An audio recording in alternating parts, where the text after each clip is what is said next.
प्रथम ह्या ठिकाणी आज हे उपमहापौर पद म्हणून या ठिकाणी स्वीकारत असताना आनंद नक्की आहे.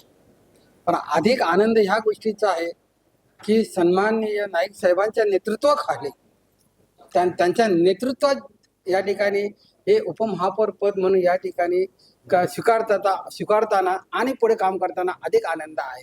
कारण नाईक साहेब हे संघर्षातून आणि चळवळीचे नेतृत्व आहेत.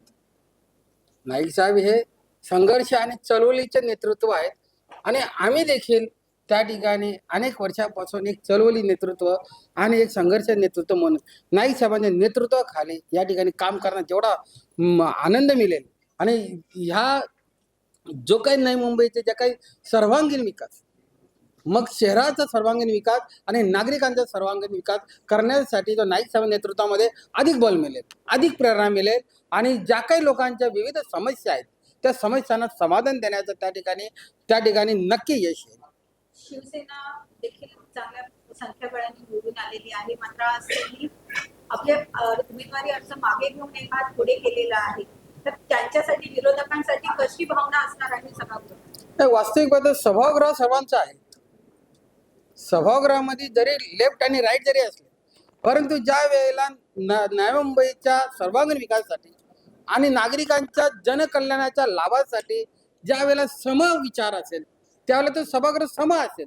पण आम्ही ज्या वेळेला नागरिकांच्या जनकल्याण लाभासाठी आणि या शहराच्या विकासासाठी ज्या वेळेला त्या वेळेला मुद्दे घेऊन येतो, त्या मुद्दे त्या ठिकाणी घेऊन असताना त्या मुद्द्यांना जर चांगल्या गोष्टीचा विरोध असेल, चांगल्या गोष्टी त्यांचा नकार असेल किंवा त्या ठिकाणी त्यांचा अडथळा असेल तर त्या ठिकाणी शेवटी त्यांचा विषय. पण ज्या वेळेला हे ठराव हे जे येतात नवी मुंबईच्या सर्वांगीण विकासासाठी त्याला आमचा विश्वास आहे.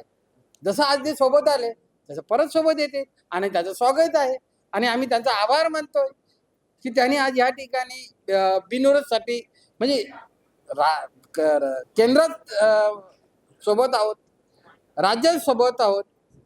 आता त्याचा धागा पकडून या ठिकाणी आम्ही सोबत राहू असं त्यांनी सांगितलेलं आहे आणि पक्षीय प्रमुख म्हणून सन्माननीय उपमुख्यमंत्री एकनाथ शिंदे साहेबांचा आदेश आहे. शेवटी आम्हाला सर्वांना सोबत घेऊन जायचं आहे असं नाईक साहेबांचा त्या ठिकाणी आम्हाला या ठिकाणी सांगणं आहे आणि त्यांनी त्या ठिकाणी आम्हाला त्याची प्रेरणा दिलेली आहे.